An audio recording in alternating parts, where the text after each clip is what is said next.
Good evening. Welcome to the Friday Study Circle. And as we usually do, Chitra ji, who we missed last week, is here today. And I request her, if she's comfortable, she can start with her sharing. Otherwise, we can do some other thing. Yeah, actually, I watched the session, last Friday's session. No, it is very beautiful. You all discussed about Sri Aurobindo's writings and understanding Sri Aurobindo's. Yeah, it is very beautiful. I was just reflecting upon it, how to understand Sri Aurobindo, how it came to me. Actually, I was reflecting. And that time I have one small book actually, that is from Synthesis of Yoga only. That is the class is taken by mother on the basis of Synthesis of Yoga. It is actually volume number 7 and 8 of the collected works of the mother. It is there. Same thing as Monica, you explained, no? Actually, if you want to understand, you have to have the experience of it. Same thing I read in that, actually. Mother explained to the children. So I will read that. Actually, one of the child is a child or adult, I don't know. He or she is asking, but then Sri Aurobindo says, without about the Gita, not the mind's control of vital impulse is its rule, but the strong immobility of an immortal spirit. So for this, the explanation is given first where I will read. Yes, mother is telling, but this is a conclusion, my child. You must read the beginning of the sentence if you want to understand. Give me the light and the book. Here it is. He says the Gita aims at something absolute, unmitigated, uncompromising, a turn, an attitude that will change the whole poise of the soul. Not the mind's control of the vital impulse is its rule, but the strong immobility of an immortal spirit. So, yeah, I will skip these two paras and how she explained in the third para. I mean, next two para I will skip. Third para, she is telling the same thing, but you see, there is no explanation which can give you that. You must have the experience. As long as one has not had the experience, one can't understand what this means. And it is the same for everything. The head, the little brain cannot understand. The minute one has the experience, one understands, not before. One may have a sort of imaginative idea, but this is not understanding. To understand, one must live it. When you become conscious of your immortal spirit, you will know what its strong immobility is, but not before. Otherwise, these are mere words. Yeah, it is really wonderful. I felt actually as I watched that session. And next to next para, she is explaining this, what is immobility. In a very simple way, she is explaining. Of course, she told the only through experience you can understand, but again, as usual, with a lot of compassion, she is explaining. And there is a very small superficial application of this, which perhaps you will understand. Someone comes and insults you or says unpleasant things to you, and if you begin to vibrate in unison with this anger and this ill will, you feel quite weak and powerless, and usually you make a fool of yourself. But if you manage to keep within yourself, especially in your head, a complete immobility which refuses to receive these vibrations, then at the same time you feel a great strength and the other person cannot disturb you. If you remain very quiet, even physically, and when violence is directed at you, you are able to remain very quiet, very silent, very still. Well, that has a power not only over you, but over the other person also. If you don't have all these vibrations of inner response, if you can remain absolutely immobile within yourself, everywhere, this has an almost immediate effect upon the other person. And next thing, I will read, but I have some doubt in that. That gives you an idea of the power of immobility, and it is a very common fact which can occur every day. It is not a great event of spiritual life. It is something of the outer material life. So next she is finishing. I will read that also. There is a tremendous power in immobility, mental immobility, sensorial immobility, physical immobility. If you can remain like a wall, absolutely motionless, everything the other person's sense you will immediately fall back upon him, and it has an immediate action. It can stop the arm of the assassin. You understand? It has that strength. Only one must not just appear to be immobile and yet be boiling inside. That is not what I mean. I mean an integral immobility. Yeah, this is, I felt this is very deep, but again, mother previously she's telling, no, it is not a great event of spiritual life. It is something of the outer material life. What she is explaining in that, actually, this happening is, she is explaining like that, or what is it? I don't know.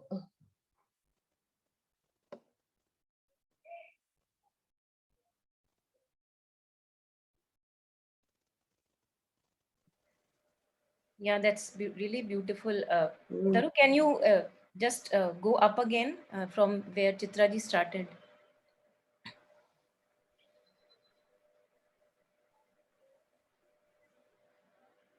Yeah, just a second. Right? Yeah. Hmm.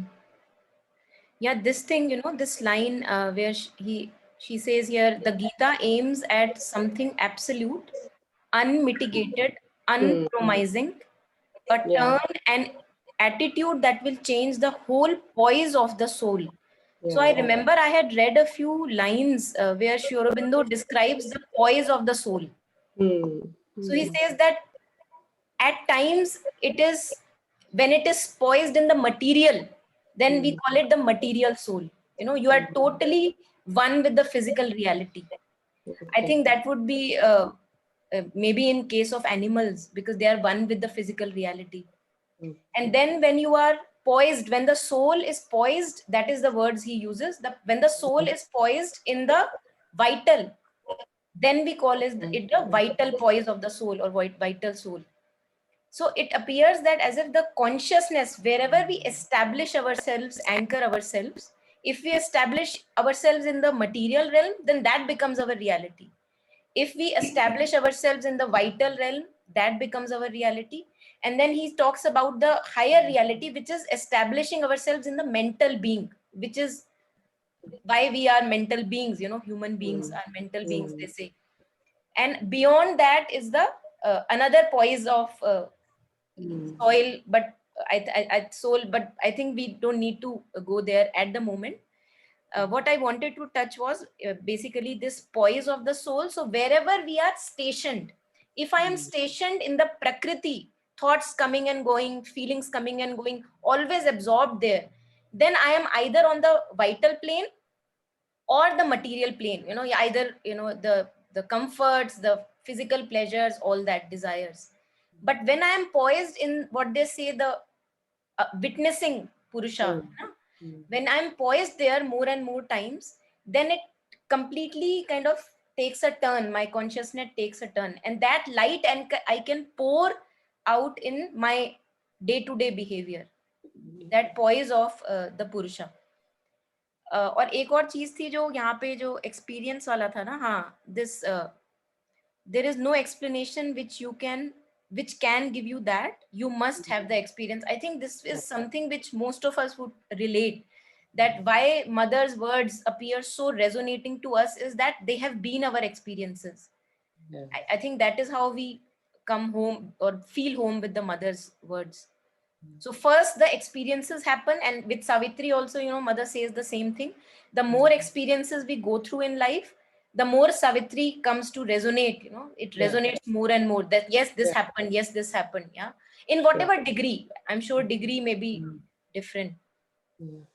So when the consciousness is mostly poised in that immobility of awareness, I think there is what mother is sharing. I think what Taru could also share when she had this experience of ND, you feel that there is something more to you than the body. Yeah, you are something more than the body. Now, it may be not absolutely clear, but you begin to see yourself as something different from the body, which is kind of an undying, unborn element. You have that knowing. Now, we don't know where this knowing is coming from, but you have that knowing that this element would not perish with the body. So that would be immobility. Yataru, if you want to share something on that, I think that would be nice if you have anything there.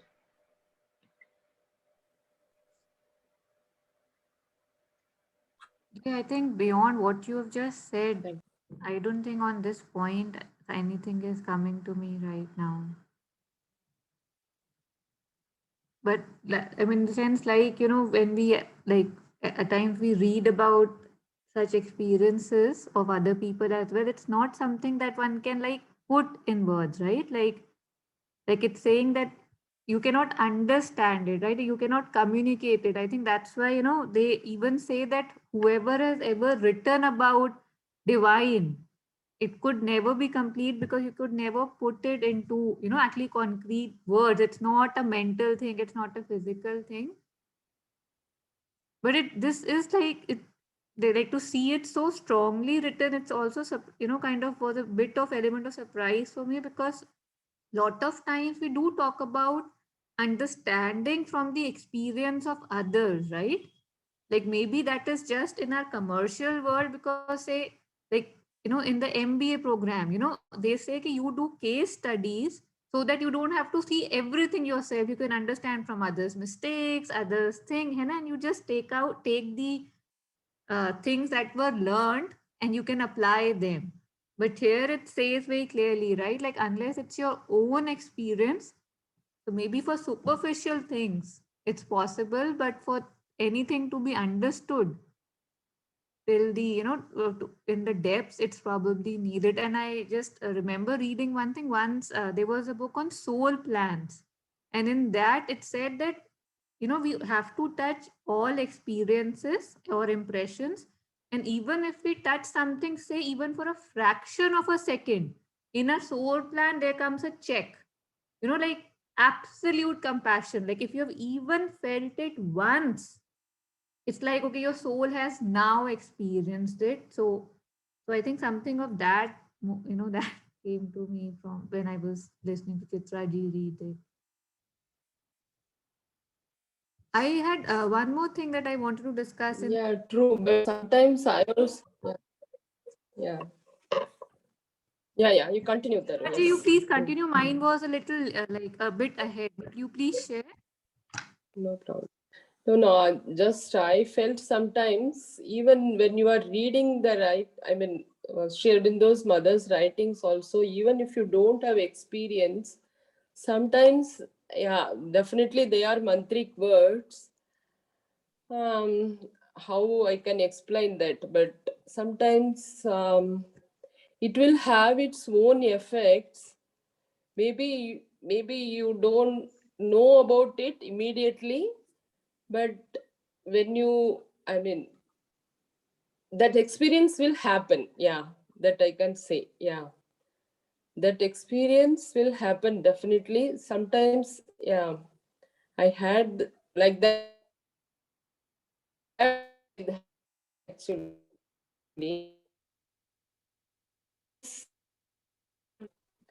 Synthesis of yoga for a long time with my English knowledge and all. But I don't know. I one paragraph I will read. I'll keep it down. But after some time, actually, something in me understood, but I can't explain that. That is the experience. So I don't know. This Tantrik,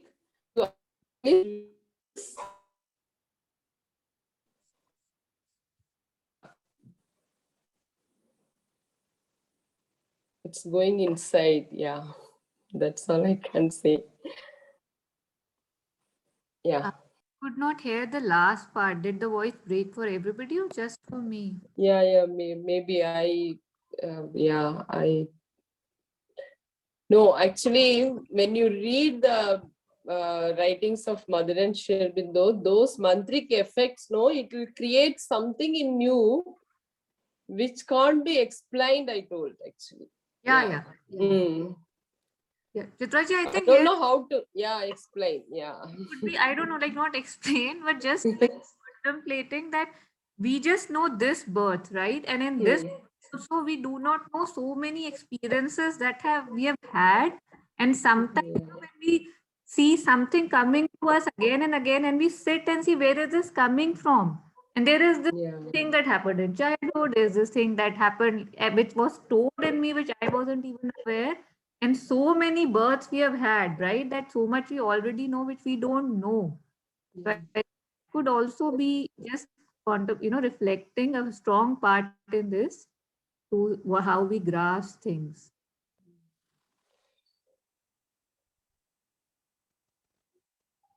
And also how she finished it, no, you should be really, you have that immobility, not pretend, you should not boil inside. Yeah, that is my experience. I won't express sometimes, but that angry feeling and that irritation will be inside, actually. That is the boiling of inside. That is a very correct, I mean, she is pointing out very correctly, actually.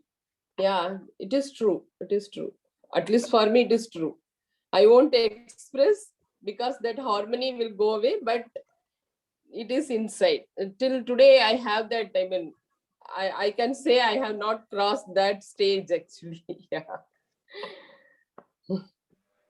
One thing here, Chitraji, which comes to me is what Kabir ji also says, कि दुख सुख में सुमिरन ना किया दुख में करते याद कहे कबीर ता दास की कौन सुने फरियाद. So he says that when we are having okay times, like neutral, so-called neutral times, not really very challenging, the day is okay, you're not really in a very dark phase. I think what happens, because Sri Aurobindo also shares that human nature is like dog's tail. That's what he shares. And I have felt it with myself also, that it is actually like a dog's tail. And the moment things become okay, so-called okay, our okay, we actually get very relaxed, in the sense the vigilance is gone. It may jump up here and there, but the vigilance is gone, the satarkta is gone. And the poise that we could take in our purusha or the witnessing, the sakshi bhav, we forget about that poise. We forget about that poise, especially when the times are good. We forget that even good times is a leela. We get to know more in the painful or suffering times, that oh my god, this is just beyond my handle, and it must be a drama, because this cannot be real, this cannot be real. So there, the intensity of pain helps me to get more kind of anchored in witnessing, because I need a relief from the pain.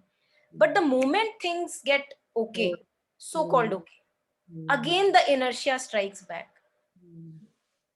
So this immobility of the spirit, the poise of the soul in the witnessing bhav, I think this is something which almost has to become our day-to-day thing. Otherwise, we cannot expect that when a challenging situation comes, then I will be not boiling, and so again, this has to become our, what people say, all life is yoga. So each day has to,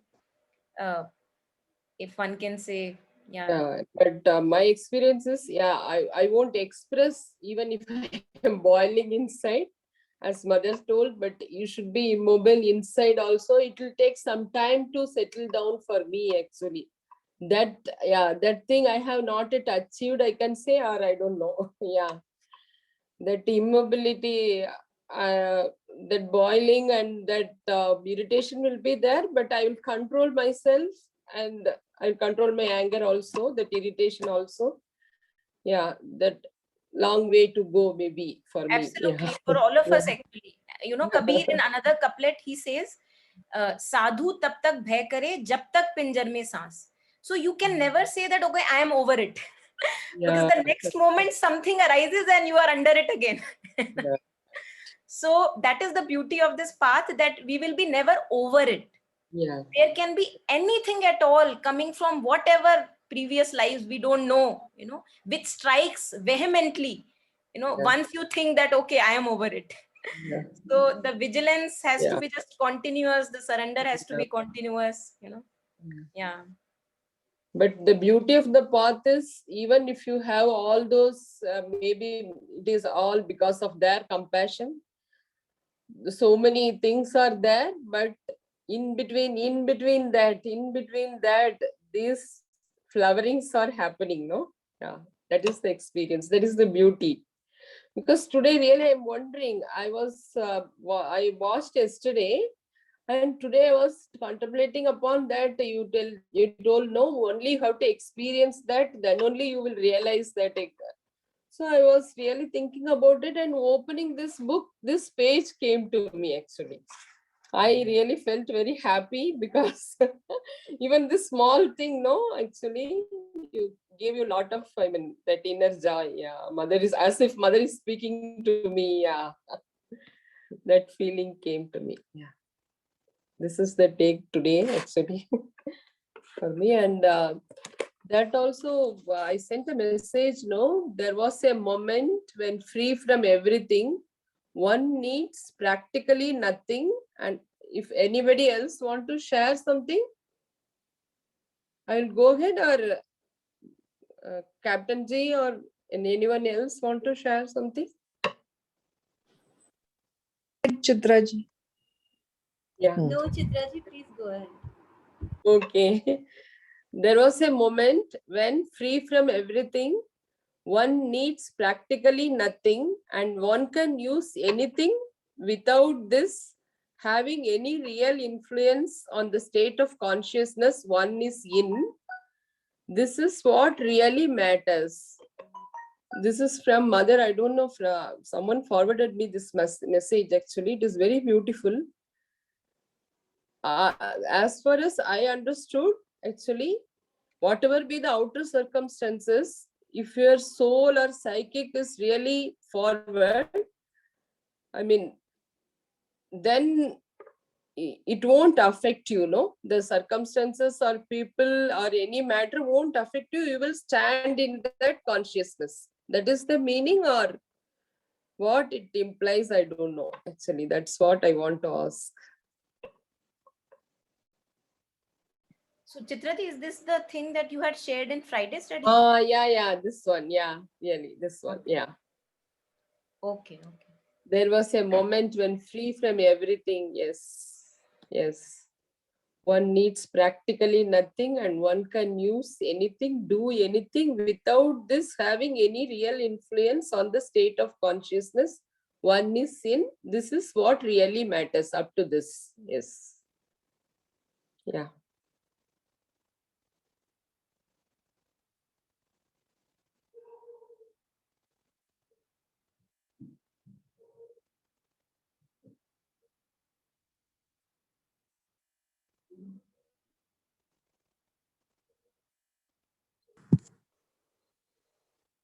Uh, like on this, what it reminds me personally is that, how they talk about that, how for us everything is kind of a desire.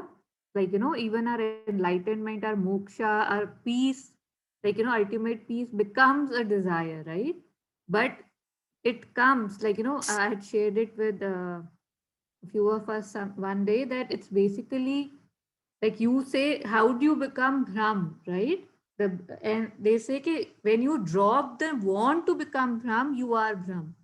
So in the state of not wanting anything, you are.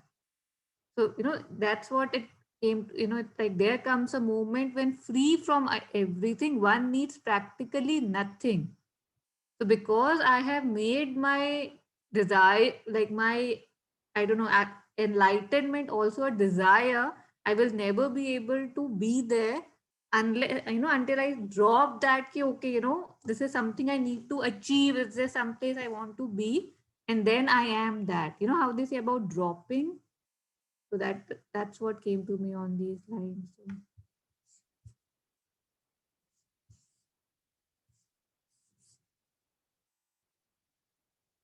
Yeah, I think it's what Taru was sharing, that example that we share at times, this example of the blue sky of our true being and the clouds of thoughts, the clouds of feelings, the clouds of all these desires. That's what Taru reflected upon. So what happens is that since we are so focused on this feeling of lack, always focused on the feeling of lack and how to fulfill it, so all the attention is either on the thoughts, on the feelings, or on this sense of lack, desires, ambitions, greed.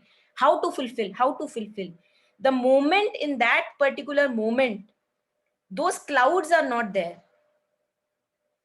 As Taru said, that you are that, we realize that we actually feel that joy. What Chitraji you were sharing earlier, that you feel that joy within, you feel that contentment within the being, which Sri Aurobindo calls it Ananda Brahman. That is the word he uses in Synthesis of Yoga, that in those moments where these obscuring clouds are not there, in those moments you actually experience a fullness of the being. A peace oozes out of no reason.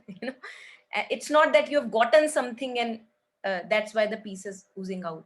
Just in that state of having no desire, no obscurity, your true being shines out. And hence that is why I think they would say that enlightenment is a myth, because it's not something that would happen in future. This is who you truly are, which just gets obscured. And again, we can actually relate it with the word ignorance. Ignorance is ignoring of our true nature. So when my attention is not on the blue sky but always on the clouds, I'm ignoring the blue sky. So it's not that my true nature is not there. It's right here with me, but I'm so lost in my stories and darkness that in that particular moment, I don't feel the joy, the peace, all that fullness. Yeah.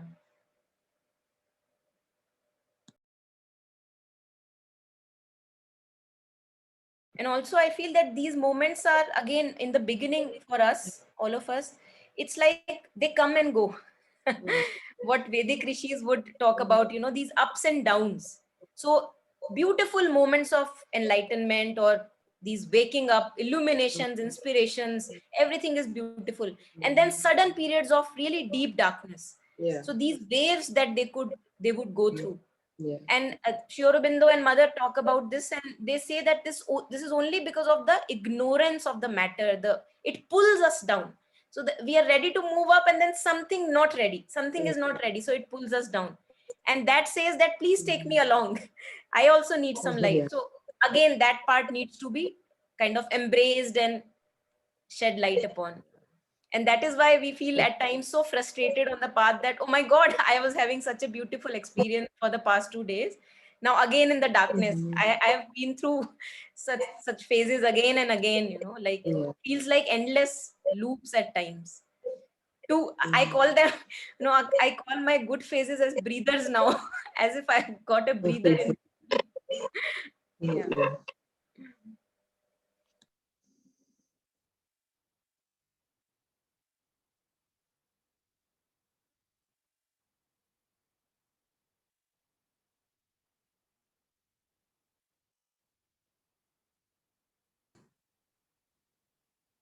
If anybody has any comments on this, we can please unmute and share. Otherwise, if there's any other sharing from someone, please, this is a good time. Thank you.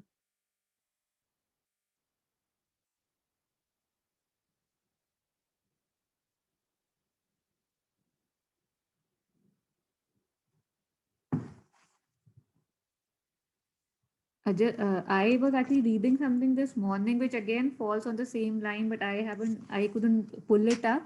It's from the Sunlit Path, and the heading is "Give instead of taking."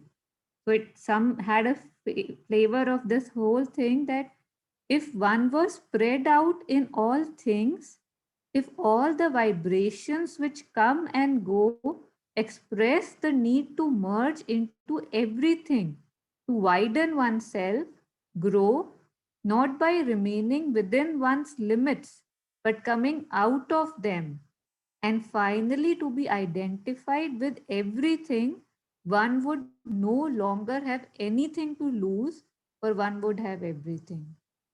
Only one doesn't know this, and so one doesn't know one can't do it. One tries to take, accumulate, but that is impossible. One can't accumulate. One must identify oneself, and then the little bit one gives, one wants to get back. You know how it's like, how it's transactory. Should I pull it up? Is it okay to, is it? Yeah, I think it's understandable what you are sharing. So I'll just finish it and yeah. So one must identify oneself, and then the little bit one gives, one wants to get back. One gives a good thought, one expects some recognition. One gives a little affection, one expects it from others. For one doesn't have the ability to become the good thought in everything. One doesn't have the ability to be the affection, the tender love in all things. One feels just like that, all cut up and limited, and fears to lose everything, fears to lose what one has because one would be impoverished. On the other hand, if one were able to identify oneself, one would no longer need to pull. The more one spreads out, the more one has, the more one gets identified, the more one becomes. And then instead of taking, one gives, and the more one gives, the more one grows. Yeah, that's it. Yeah, I found it. Taru, ये सामने है. In case we want to go over it again. Where did you start from? What was the starting point? One was spread out in all things. Yeah. Yeah, so for if one, in center में आ रहा है, for if one was spread out in all the Yeah. ऊपर. Here ना? हाँ, कि ऊपर third line पे, अब सेकंड लाइन पे आप देखो, for if one अब नीचे कर दिया, अब fourth line. Yeah, this I got. Yeah, here. और बस एंड ग्रोस तक पे आ गया. Yeah.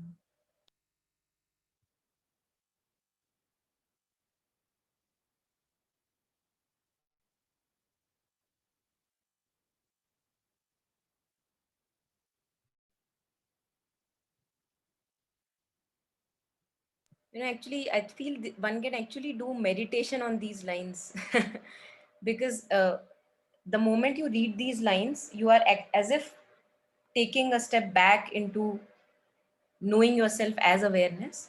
Now, this is the same awareness which is in all of us, which sees, which understands. It is the same awareness which is in the plants, which is in the animals, which is everywhere, like space is everywhere. And I think almost these can be very meditative lines, kind of trying to expand oneself. And this identity things, you know, Mother and Sri Aurobindo often talk about this, that this is what we call gnostic consciousness, or the consciousness of the supermind. That what in Savitri Sri Aurobindo has written, it has all been written through that poise of identifying oneself as that. So I may think that, okay, there is a dog and maybe I can pity him and sympathize with him, but he is one with the dog, he is the dog. You know, so the awareness has spread out its wings so far. You know, it's like the what we talk about infinite consciousness. So you have become one with that infinite consciousness, slowly expanding it gradually, and now you exactly know what that dog is doing or feeling or going through. You know, just like I remember one day we were sitting in a balcony and there was an eagle we saw, and suddenly, as if once whole awareness was one with that eagle, and one could see what it was seeing. So I think that we didn't even touch it, but something like that. Again, a far cry for us mental beings, but I think this is our higher possibility. This is really, and it must be possible, I'm wondering, within a lifetime also, to expand this awareness and to work through that oneness with others. Yeah, that oneness, no? This is the oneness. Okay. Yeah, in one of the session, I brought out that actually from Sisters of Yoga only. Yeah. Because Sri Aurobindo emphasized simultaneously, when you, go for the realization of your psychic, you have to realize that oneness also simultaneously, it seems. Because previously I used to think if you realize the psychic, that will automatically lead to oneness. You also sent me that thing, no? Yeah, that oneness. Yeah, same thing. Yeah. Thank you.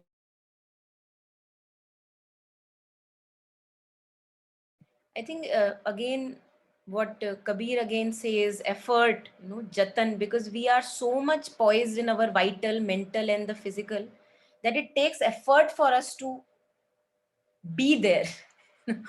So although it is, the masters call it a non-practice, they say that it cannot be called as practice because you are that. But since I am identified for a long time, old habits die hard. I know myself as that story, I know myself as that feeling. It's almost a practice for me to remind myself of the true nature of this awareness. And that is why the need for vigilance, that the moment you slip, you remind yourself again. The need for remembrance. Mother says, remember me and offer, remember me and offer. Often we get lost in that trap.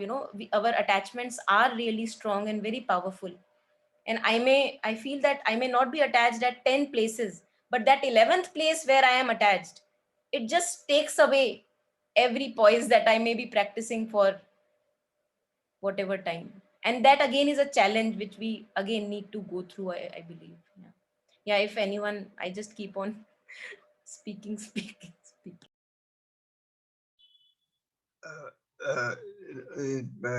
Good evening. I was thinking about this oneness, like Ramakrishna Paramahansa and Mother Sarada. They had some sort of experiences. By the side of the Ganges, one day Ramakrishna was there present in Dakshineshwar, and there are two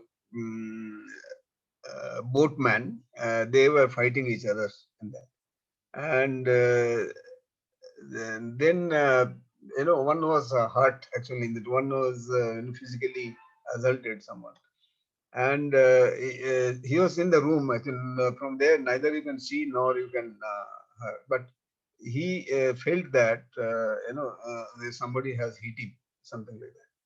So that feeling that oneness, and even for Mother Sarada also, she was in her native place, and somebody, that cat loves milk, and there was one she cat. She has taken the milk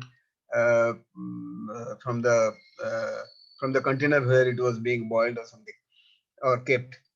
So then some member of that house hit that cat, and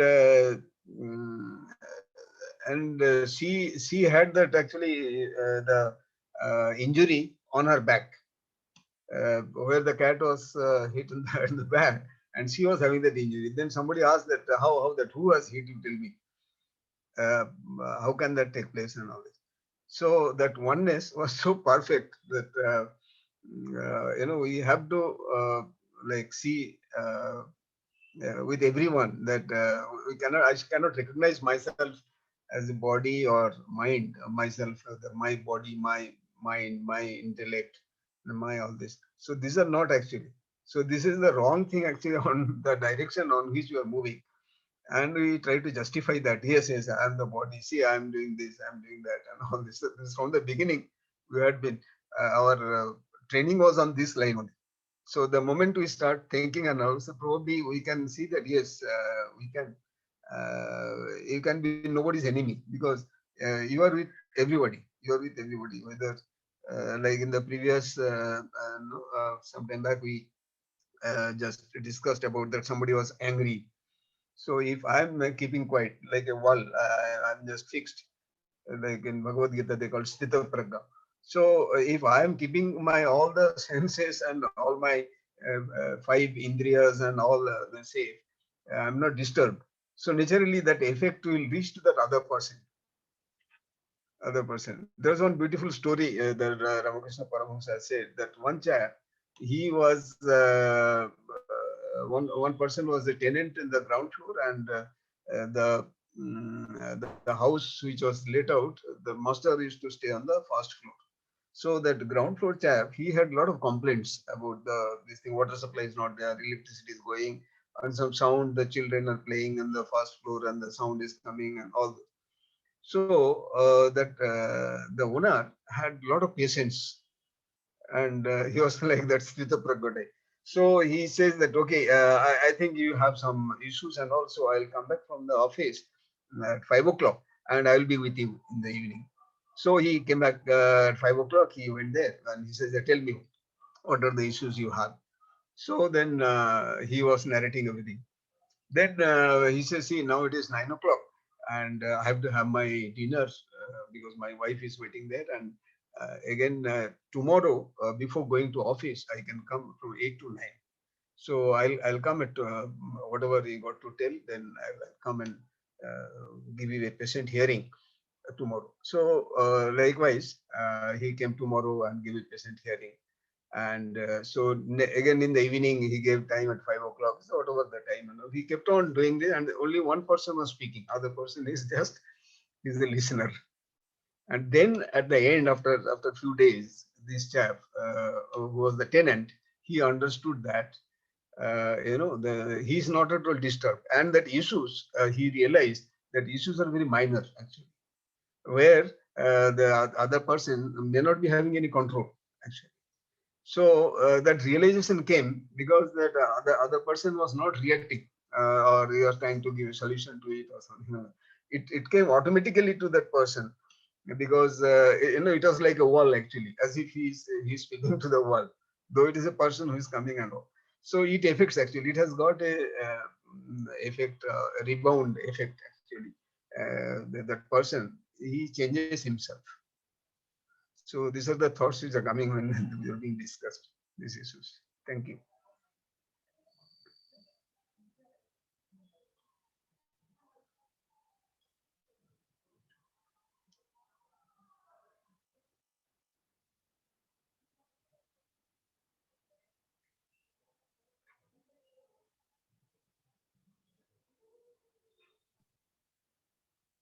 This falls so beautifully with the immobility text that Chitraji had read, and it's makes me wonder that how normally one would consider this bad, right? Like somebody has come to me with the grievance, with my difficulty, I have to attend, and I have to say that, oh, I'm so sorry, let me see what I can do. And that help is so superficial, but we think that is sincerity, that is my responsibility, that is morality, that he's getting disturbed. And yet such stories kind of wake us up, and we realize that what real help can be, how if one has it, one can spread it around. That's really beautiful.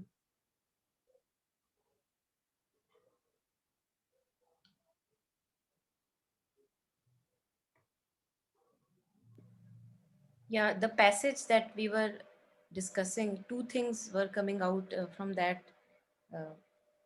So one thing, this patience bursting out. Many a times we feel that we are patient, and that the dam breaks, the dam breaks after some time. I feel that it just tells me that I was not at a proper place, because that sthit pragya thing that Badalji you were talking of, there is no dam. There is just this immobility. You're one with that immobility. But when my patience breaks, it means actually it was just this mental uh, place where I was trying to what Chitra ji was sharing in the beginning, that I'm boiling inside, but on the top, I'm appearing that everything is okay, everything is okay. I think this also relates with these conditions like autoimmune diseases, cancers. You know, I was sharing with Taru the other day that people with cancers mostly, they are very pleasing personalities. They don't know how to express healthy anger. So there is where I connected with that. On the top, I may be appearing very, very kind and nice, but I am actually not at a proper place, and I suppress it. I keep on suppressing it, and I say it in maybe halfway out, halfway in, and everything just keeps on boiling, simmering inside. And then, since the mind cannot say no to it, the body begins to say no in its own form, you know, and it takes the form of either these diseases, chronic illnesses, you know, which don't leave us until we actually begin to address it, that our poise is not okay. Our poise is there in the mental thought, you know, thoughts say we are still in the stories, but trying to act that everything is okay. Yeah. And then there is another poise that I have left the stories. I know that the stories are not important.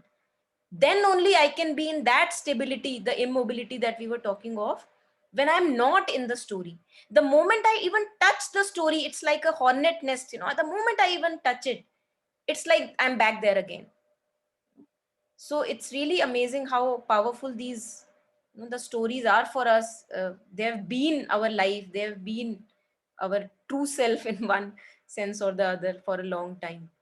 The other thing that was coming to me was that the oneness thing that Badalji was reflecting upon, and also that how when I desire for something, how I am actually promoting the separation, because I'm saying that I'm incomplete without it. So it means I am something separate, and that is something separate than me. If I get that, then I will be complete. So it is actually, whenever we are desiring and following a desire, it seems that I am promoting that sense of separation, that you are not one with me, you are away from me. You know, you are, how these emotive things, especially in Bollywood movies and melodramas, you know, where we see that don't go away. If you are my son, don't go away. You know, don't leave me. So there we are actually promoting that you are my son and you are something different from me, separate from me. And again, stressing upon our physical uh, sense of self, that we are the physical body. Yeah, so this these two things were coming to my mind.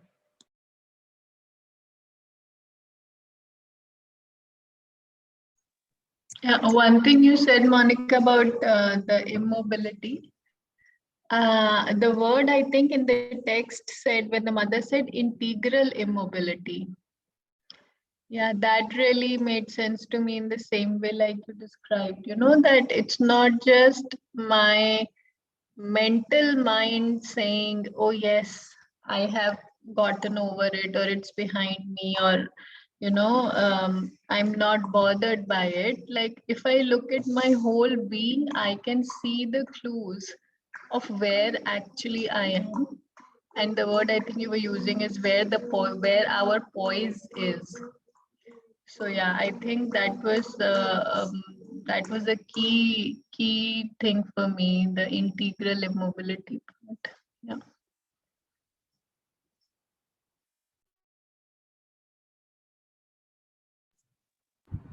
The word, the two words, integral immobility, feels so good now. So I don't understand whether my soul is feeling good or my mind, but that word is very beautiful, integral immobility, and something you just know the taste, in your mind. I don't know if it's a mind, but somewhere, and you just feel ki, wow, wish we can get there.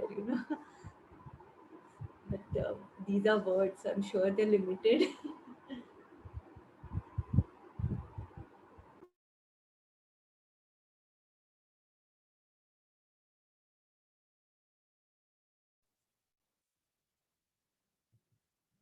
Uh, on this integral immobility, in that example, when it was being shared that if something is happening and you're boiling inside, it's like if it's like there's one situation in which the other seems to be attacking you, right?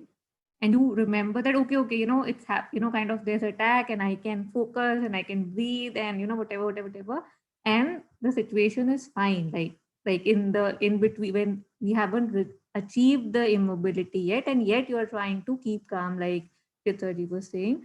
But I mean, and that's good. And but I was saying that, sometimes I feel that when I say walk into the room and someone's angry and there is no conflict, nobody has said anything, I just catch on that wave and suddenly I express anger at a third person, and I'm like, where did this come from?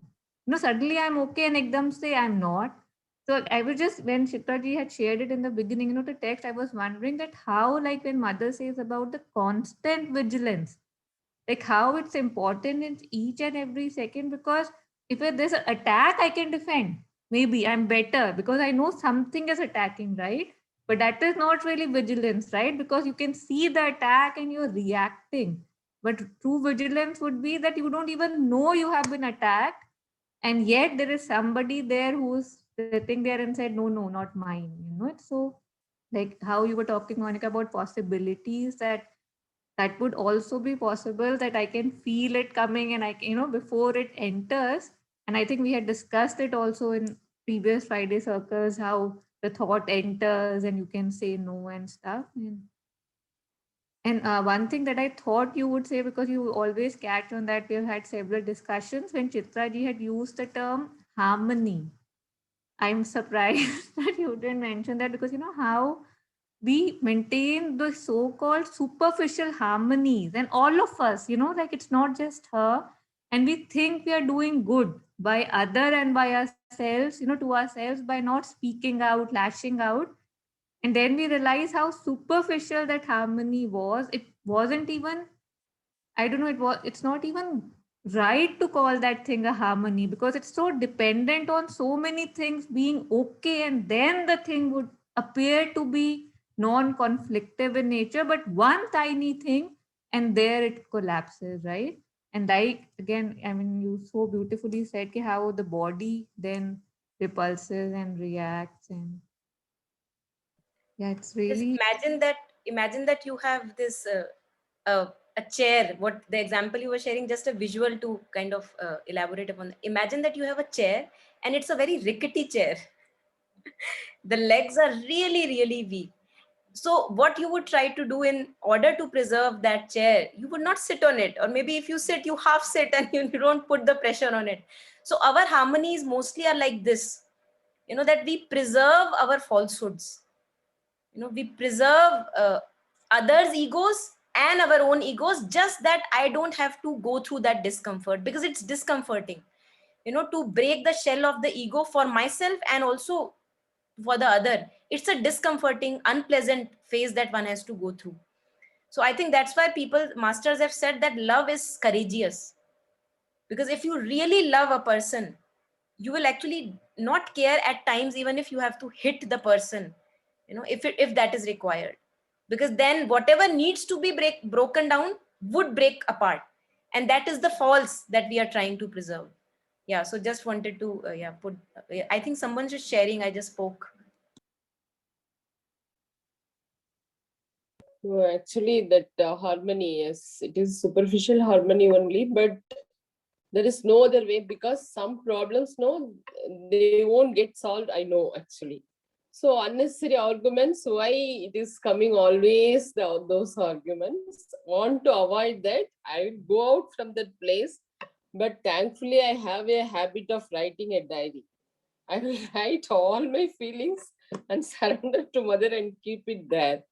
So after 2 or 3 days, I will settle down. It will definitely take me for 2 or 3 days to come out from those harsh words, no, actually, to come out, but I'll settle down.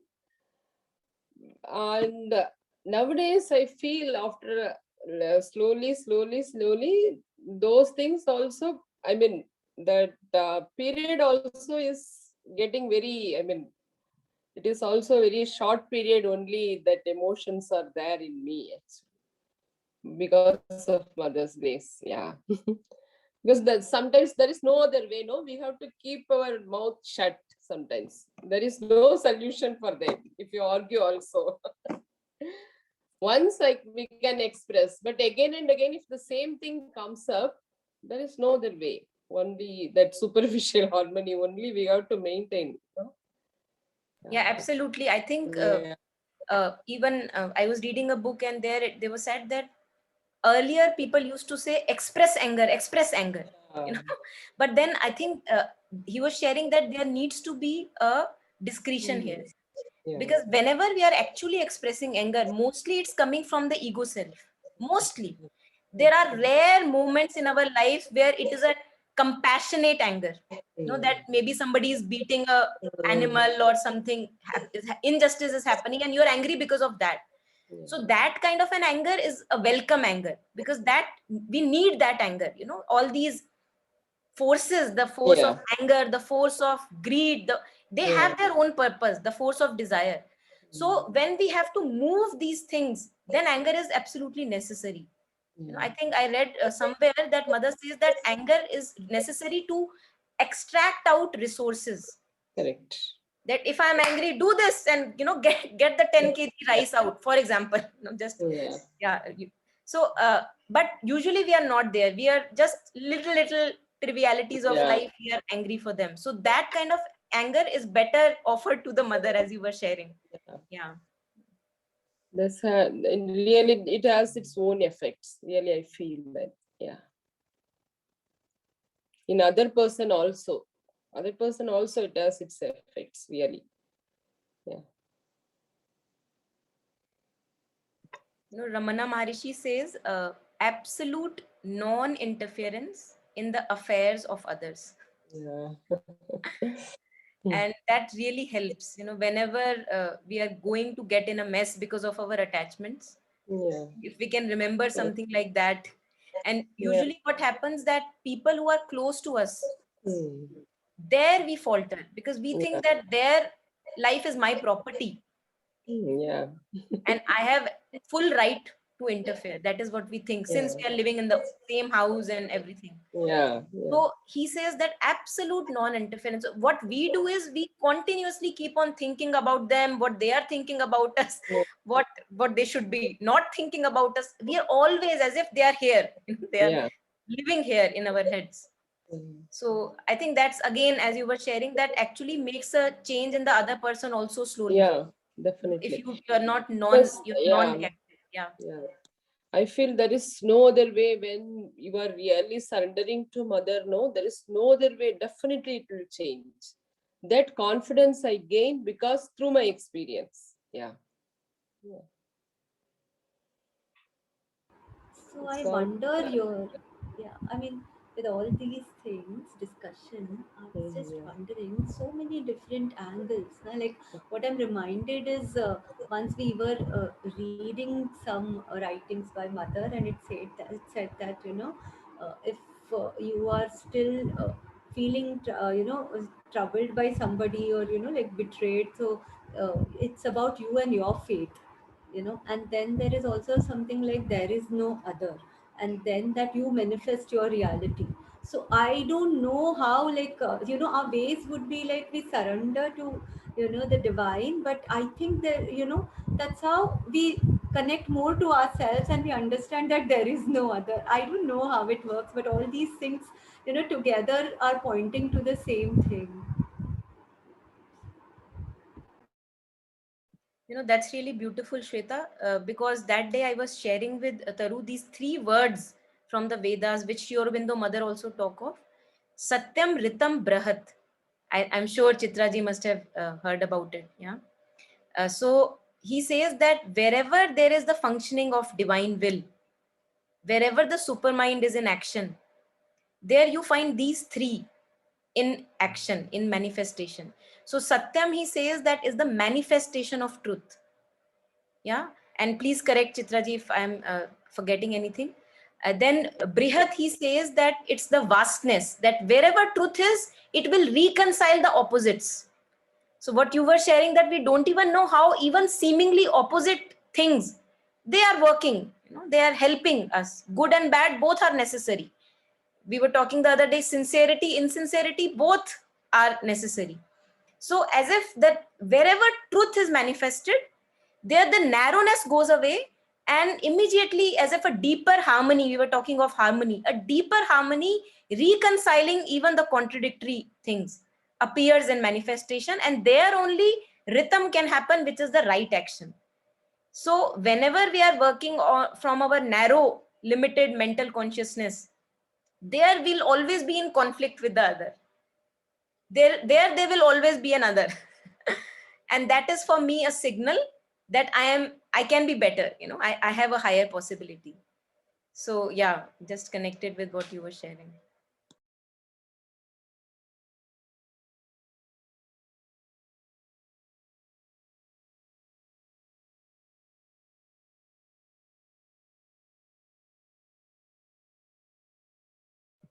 Shreya, anything from you?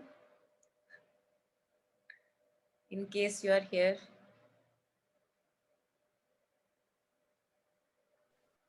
I'm here, but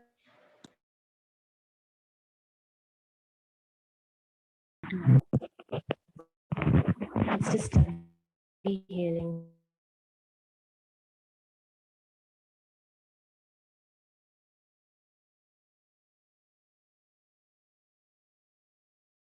Monica, I'm just leaving. I have got a call. I have to attend it.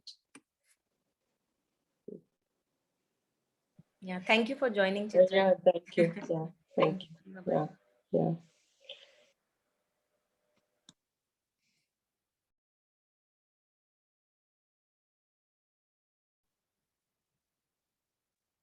Anyone who wants to, if one wants to unmute and share about anything else or what we have discussed, please, we can proceed.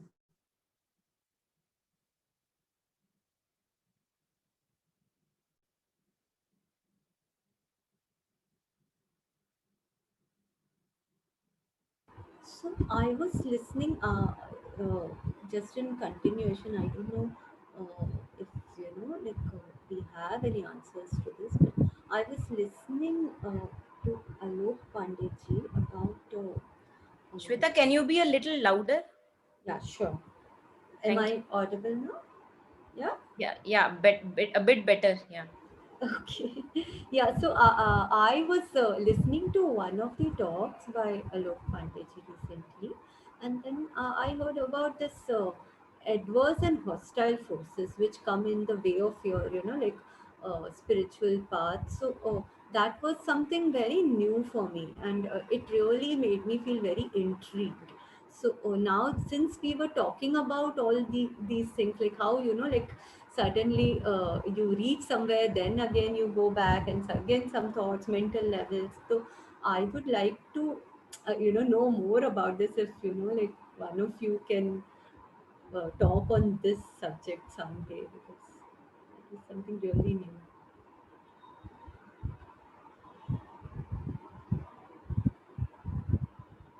Shweta, there's a very nice book called The Hidden Forces by Mother and Sri Aurobindo, or just by Sri Aurobindo, I'm not sure. But it's, you have interest in this, the forces, like it's really interesting and it's really amusing, and it gives light. There's so many things that we wonder why they are happening, and when you see it, because see, when they have put it, it's not entertainment, right? Like those are facts, and suddenly you connect the dots. So yeah, even we were discussing about that collective pulling down, right? Like what was the term, Monica, that you had used? The collective Universal ignorance. universal ignorance. So how, when we feel we have made progress, or we are making progress, or we know that okay, doing this is good for me, it's auspicious. This is not probably what I want to do, but it's hit hai mera isme, and yet there is something in me that pulls me back, that delays my progress, or that doesn't want me to do this. That we were discussing is the universal ignorance, which or some people even say Maya, right, which says that where are you going, don't go, come here, see, like you've just seen 12 shades of gray, let me show you the 13th, the same thing it wants to show you in a different color. And that actually happens, and that, I guess, again shows your resolve, right? Like It's not that it's easy and it's just free flowing and you just go into it. There will be 10,000 things pulling you back and you go into it. So that must Nirma or a sincere seeker who, despite all these, is going ahead. As you know, yeah. Okay. Also, Shweta, I have this book in case you want to borrow. Since you are here only, you can Yeah. take it. The book Sure, that sure. Taru has mentioned. The other thing Hidden is, resources. Thanks. Alokda also shares in many talks that if we touch desire, we touch a whole world of desires. Just because we are not aware of that world of desire, the vital world, Mhm. it's limited. Our knowing and consciousness is limited. That's why we call it ignorance. That as if वो जो घोड़े को लगा देते हैं ना कि इतना ही देखे, वो इतना बाकी का नहीं देखे. So हमारे साथ भी वही है. इतना करके बिट्स एंड पीसेस में हमको दिखता है, समझ में आता है, और वही हम मान लेते हैं कि okay, this is absolute. Then we get to know something else. Then we consider that as absolute. So धीरे like widening of consciousness. So he says that the moment you touch a desire or anger or lust, anything, actually there is a whole world of that particular thing ready to kind of, trap you. Yeah, The thing that latch Maya, on to you. latch on to. But then these all have to be transcended. These all have to be traveled. It's not that I can keep on avoiding it. उससे काम नहीं चलेगा. Because वो बैठी तो यही है. माया कहीं गई तो है नहीं, बैठी तो यही है. So it's good to, as Taru was sharing you, the only way is to go through it once and for all, again and again, and forever, as long as it takes. Where Sri Aurobindo says that every battle fought must be refought again. Every victory again, go back again. So because the world is so vast, and that is why they say that even if one human being lies in ignorance, it is our defeat. So I cannot just taro myself, that okay, I am spiritualized, my integral perfection is going very great, and rest everything can lie as it is, like, so this is why it is important for us. I think it's a social responsibility. We talk of so many social responsibilities. It's a social responsibility to know our true nature, because only then we can be really kind, really compassionate, and find the hit of others, which Taru was sharing, that not only my hit, कि दूसरे का हित किसमें है. अगर मैं उसकी ego massage करूंगी तो उसका हित तो पक्का नहीं है उसमें, to keep him in his own limited domain. Although harmony superficial maintain रहेगी, वो अलग बात है, मुझे कष्ट नहीं भोगना पड़ेगा, but हित तो नहीं है पक्का. And this is why we are afraid of we avoid the conflicts, especially between intimate relationships, because we don't want to touch that wound again and again. Yes, Nandini, please. But that's the I mean, unfortunate reality, right? I mean, there are very few people who would probably like to find that tribe, right? Who would take on that social responsibility, or and avoid not want to get into conflict, or conflict in a way that not about harming someone, but I think to address these things. And see, it happens on a global scale, right? On many things, like war is obviously one of them, but these small little wars that every day is happening, that's where I feel that we avoid, right?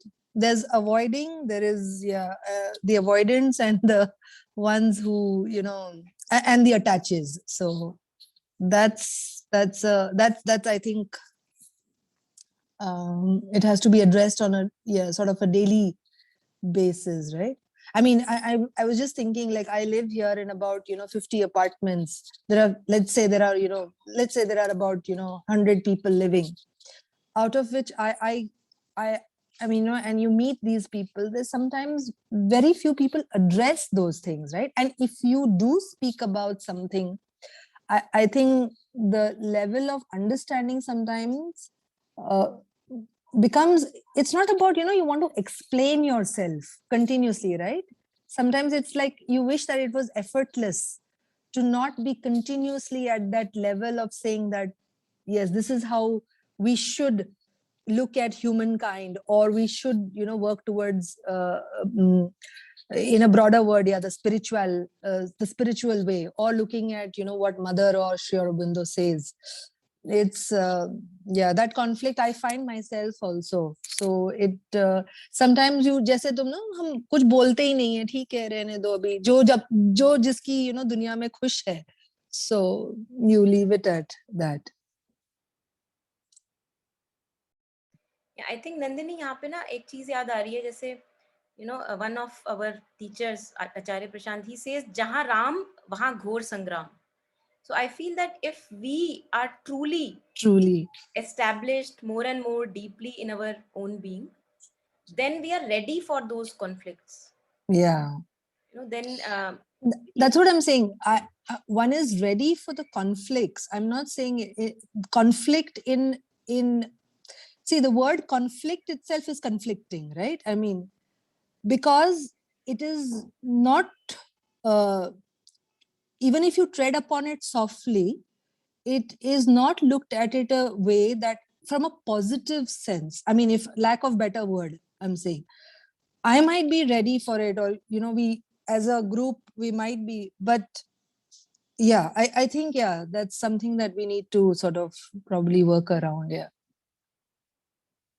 But you get what I'm saying? I mean, sometimes it's, you know, absolutely. You yourself, like as a person, sometimes I feel defeated, you know, because you've probably come with, you know, whatever rose tinted glasses, you know, to look at the world and say, oh, but sometimes there is that defeat, and then you're overcoming it. It takes that much of that rotation or that loop you are sort of, you know, working towards. So, you know, Mother says in the story of creation that the journey is from darkness to light. So right. It is not possible that in a day or two or even years, you know, that we have people who are all sensitive, all compassionate. It won't happen overnight. You know, and Mother and Sri Aurobindo, that's why they talk of supramental race. So it will actually take a wiping out of what we know as present human beings, so that that extreme sensitivity that you are talking about, you know, that can happen. And obviously steps have to be taken right now. I think we are taking baby steps in that regard. Yeah. So I understand, and it's challenging, you know, I totally agree that it's challenging, especially when you are in the battlefield. It is challenging. But then whatever we go about, we offer it to the Mother and move on. Yeah, Taru, please go ahead, share. Just a very small comment, like whenever I find myself, you know, in such situations, I basically just come back to me, right? Like sometimes when I feel I cannot, then it's like, you know, how Mother says that it's all about you, right? Like you are just seeing reflections, and if you can see something there, the impurity is also in you, otherwise you wouldn't see it. So when I can say, I say. When sometimes I feel I can't, I just come to me and work, you know, I bring the attention to myself, that how can I make it better in me? Because, you know, they're leading by example, or, you know, like not really wanting to lead, but just living like that would be the biggest thing that could maybe change things. Na? So I think that's absolutely true, because I feel what we do is that we go halfway towards ourselves, and we think we have achieved it. Now things should happen in the external situations. That is where we falter, I believe. And all the attention, as Taru was saying, all the attention goes on to the external people. कि अब ये change हो जाए, अब वो change हो जाए.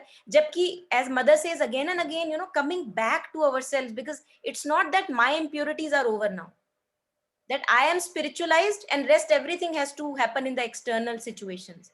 And even to those people who have their soul in the front, you know, the psychic being in the front, Mother says that if you encounter any difficulties, those difficulties are a reflection of your weaknesses, so you transform there. So I think it's a beautiful reminder, these challenges, what Taru was sharing, to again come back to ourselves, because there is where we can actually work, must work, you know. And then it is only a spillage that happens, and the external work gets done through a spillage.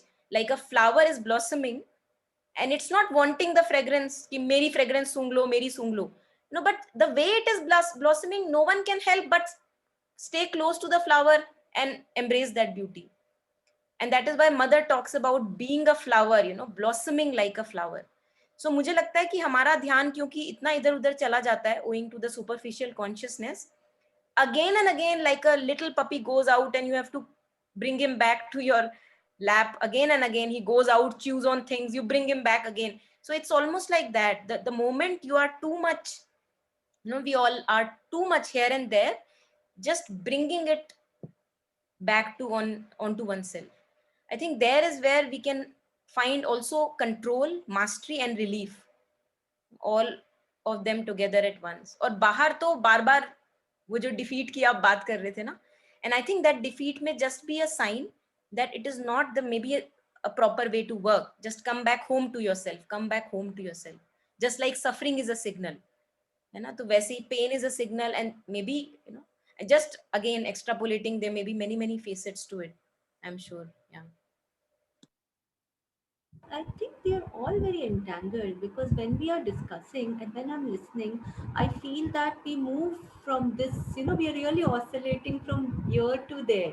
We're talking about like coming back home to ourselves, and then we're also talking about, like the other way, like we are suppressing it, and, like we have, it's a superficial harmony and all that. But I think they are all so weaved together that each one will have his or her own way to untangle or untie and move forward. Because if we talk about battlefield also, I feel that is also so person specific, no? Like how much of battlefield you face or you're facing every day. I don't know how those things happen, कि कितना ज़्यादा battlefield में हो, कितना ज़्यादा आप feel कर रहे हो कि सच में like you go out and you have to face it, and so it is so personal, I feel. So पता नहीं, मतलब these things are so weaved Yeah. together for our own journey, I think.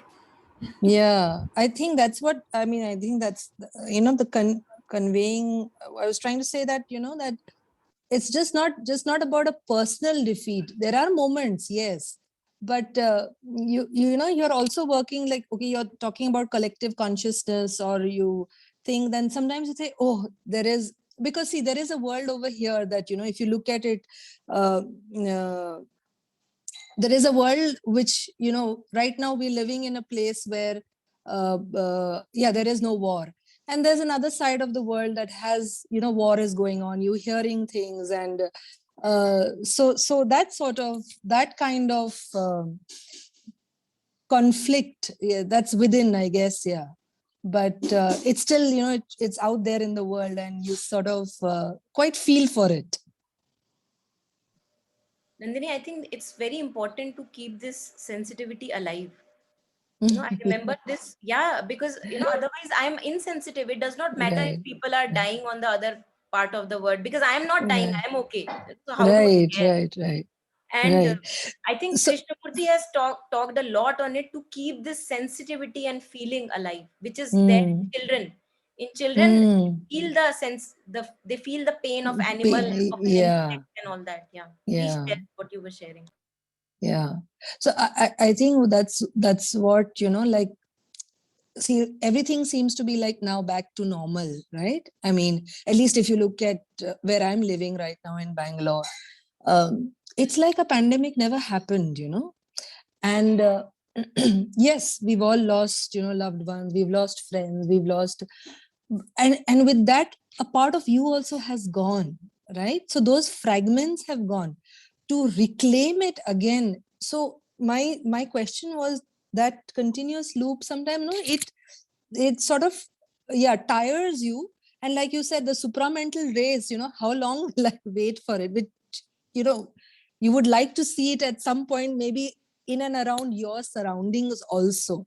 Like you I don't know if you must have read Atlas Shrugged, right, at some point, Ayn Rand's. And is there a world like that? Because yes, if somebody read Ayn Rand and read, characters like Howard Rourke, or has anyone read Atlas Shrugged?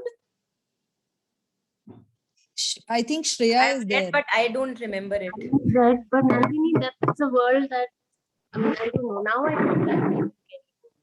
Sorry? I have read, but at one point I used to relate to it when I was in my early 20s. Now I don't relate to it. The world is not, I am not like that. Okay, right. Yeah, yeah. I'm hoping for a world like that. So yeah, so I guess, yeah, different perspectives I think we all go through. So that's what I'm saying. The conflicts lie within you, and also there is that, you know, that the conflicts that you see outside. And it's not just about personal issues that I'm, you know, I on a larger perspective, if we had to really look at it.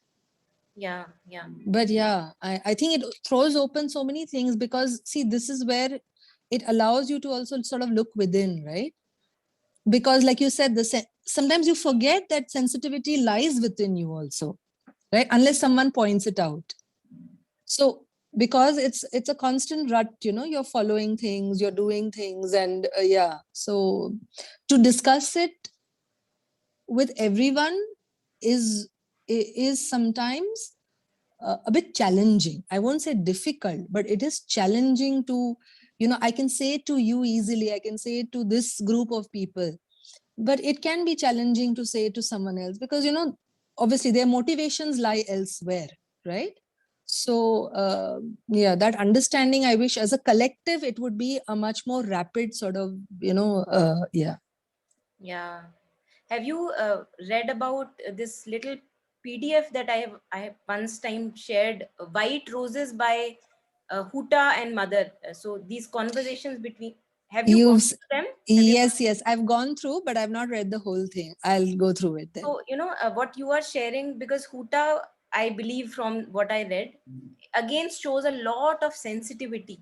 You know, what you are sharing. So she would also fall again and again a prey to these depressive phases. When you see so much happening in the world, you know, you fall a prey to this if you are sensitive. Yeah. So Mother again and again, you know, repeatedly in the whole book, it's a compilation of Mother's exchanges with Huta. Only one thing Mother shares, only one thing, the crux of the matter. She says, I am here, don't run away and leave my protection. So whatever you have to do, you know, don't leave my protection. I think हम ये करते हैं, हमें नहीं पता लगता, we actually go so much in the external affairs, we leave mother's protection. तो उनको मदर ने सिर्फ एक सलाह दी है again and again as a remedy for her depressive attacks, you know. And because I went through these phases also, I was reading these books again and again, Champak Lal's and, you know, Hutas, and they were tremendously helpful, you know, because they told me only the crux of the matter, stay close to me, stay close to me. This, you know, this reminds me, maybe I'm speaking too much. Just last story, you know, Taru had shared these episodes of Upanishad Ganga, this series, which is now available on YouTube also. So one of the episodes, I'm sure maybe you have heard the story, Narad goes to Shri Krishna and he says that, tell me what is Maya. And Shri Krishna says, okay, let's go for a walk. So he goes for a walk in a Registan, kind of desert kind of an area. And they're walking, really tired. So he says, Ki, what pranks are you playing with me? I asked you for explaining Maya, and then you are, you know, going along and along, no water, nothing. So they take a break, you know, they sit down, and Shri Krishna says, Ki, okay, I will tell you about Maya. You go fetch me some water. And he again smiles, Narad, that again some prank, because in this desert, where would I get water from? He said, okay, don't worry, I will learn what is Maya from you only. I will go and fetch some water. So he goes and he sees a village. In the village, there are ladies, and he gets attracted to that lady while he's having that water. He just completely forgets the Lord, what we do when we are born. And he has a family, he gets settled, he has children, you know, everything going hunky-dory. Then a flood comes, they are drowning in the flood. So he's not remembering the Lord so far. Years have passed by. And suddenly he loses all the family members in the flood, you know, and water and everything. So he got reminded of, oh my God, I was here to fetch some water. And then he goes back to Shri Krishna and he says, oh my God, you've been waiting for so many years. And for Shri Krishna, it was nothing. It was a blink of an eye. So he just was an example for him that this is what Maya is, that Right. we get just lost and absorbed in these. Yeah. Yeah. Yeah. And just to, I mean, you know, it's not about even sometimes not your own mortality, but you know, the lives of the children who are, I mean, obviously, you know, I worry about, I mean, how much ever I want to think, you know, think about also, not think, rather have that faith completely. Sometimes it wavers, right? You're sending, suppose you're sending your children out or whatever, then it's a phase that you go, like you said, right? It's a phase that one goes through. Yeah. Right. Thank you.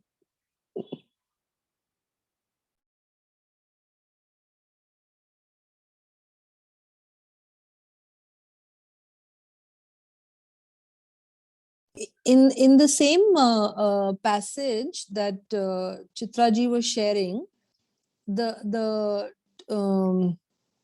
beginning of it starts with something with fasting, right? Could we go to that? I can't remember fasting. Right on top, right at the beginning.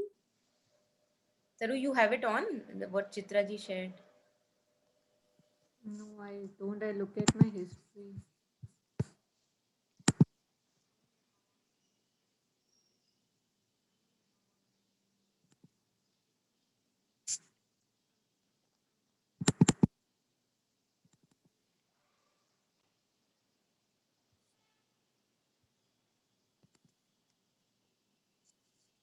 I don't know. See if this was it.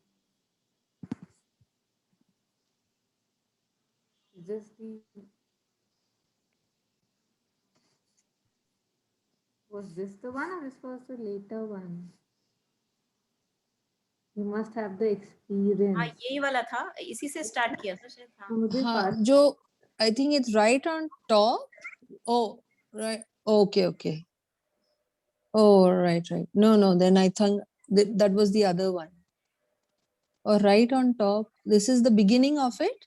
हाँ, ये Yeah. beginning है. This is the beginning. It starts from here. Okay. Then I saw something else, right? In the I think it was a previous.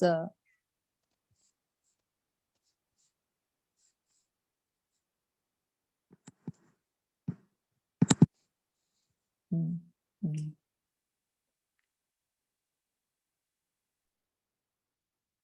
So should we call it a Friday then? Yeah. So Yeah, thank you. any other comment from anyone, any sharing, we can end with that. Otherwise, we'll call it a day. Thank you so much. Yeah, thank you everyone. Thank you. Thank you. Thank you.